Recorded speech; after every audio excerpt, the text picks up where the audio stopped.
Hi there, welcome to this week's Coaches Show. Alongside Chris, I'm Caleb from Channel 6, and it was a big weekend for you guys on many levels because number one, first and foremost, it was just a great weekend on the ice. You guys picked up 2 big wins that catapult you now in number one, first place in the standings, and secondly, you raised a lot of money for a very good cause on Saturday night. Yeah, it was great. Packed house here Saturday, 2,500 screaming people in here. I mean, it was awesome. The rink, the ice, the guys did a great job painting the ice, and our guys did a great job of putting everything they possibly could on their equipment to make it pink and support the cause, and the dancing they did and the singing, and you know what, and then obviously the people that spent the money to buy the jerseys, we thank them and appreciate all their support. And there's a lot of people that go in that do a lot of work that don't get recognized. We want to thank every single one of you that put your time and effort in to do that, to make the event what it is. It was just a huge success. What was the total number? I know it was around 25,000. Okay, that's what I thought. And it's just every year you guys put this on, the last few years anyway,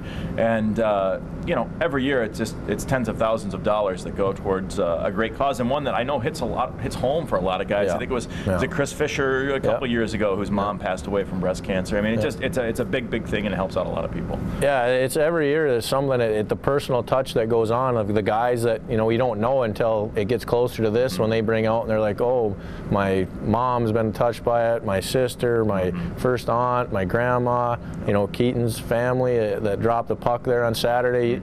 It touches a lot of people that you're very unaware of, and a lot of people don't say anything. They just deal with it, keep it covered up, but it comes to the surface, and there's a lot of people that it touches, and it's great that we can give back and have the local Hormel Institute, where the money's going to get the benefit from it. Yeah, it was awesome, and like I said, at the same time on the ice, you guys picked up 2 big wins against a team that was at the time right behind you in the standings. You put a little distance between yourselves and Aberdeen, and not only that, you leapfrogged Bismarck, who did not have a good weekend, and you guys picked up 2 wins, and you're now 3 points up on them. Yeah, I mean that's great. I mean, ultimately we got to play games, and the event afterwards and selling the jersey and the dancing, we told the guys that's all going to take place no matter what. But you know what? There's a lot of people in this building. Let's just play our hockey. We don't have to do any special. They're going to love if we just come out, play hard, play fast, and make it an entertaining game. And it was a great game. It took us a while to get a goal, but we finally did. And then our guys just really picked up the pace, and it was a great third period to pull out the victory. And like you said, give us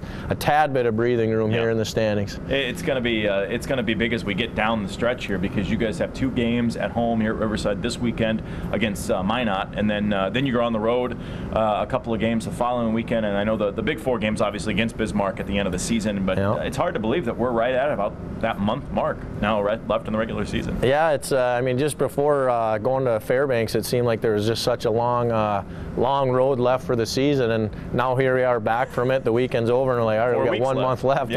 So I mean, we're already kind of gearing down, and we know we're in the playoffs. Where we're at, we don't know. So we're kind of just giving our guys a little bit of refresher on the fundamentals heading in, so we're ready for playoffs. But we got a big run here to win the division. Hey, getting back to Friday night's game, I mentioned I was here shooting when LeClaire scored in overtime. And, we've talked about it before, but he's such a talented guy, and he's one of those guys that is just a difference maker when he's out there on the ice, whether it's obvious, like scoring the game-winning goal in overtime, or the little things that he does in front of the net, working for position.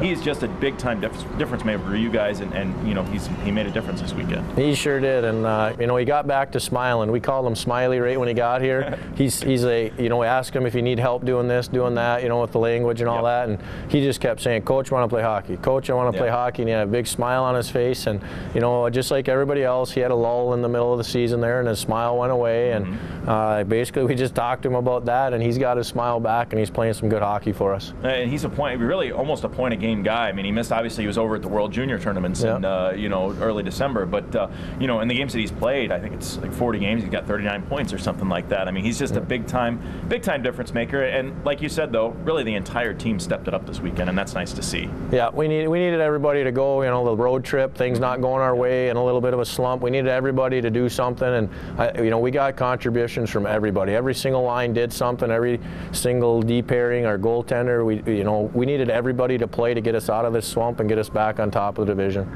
Coach, good luck this weekend. Thanks much.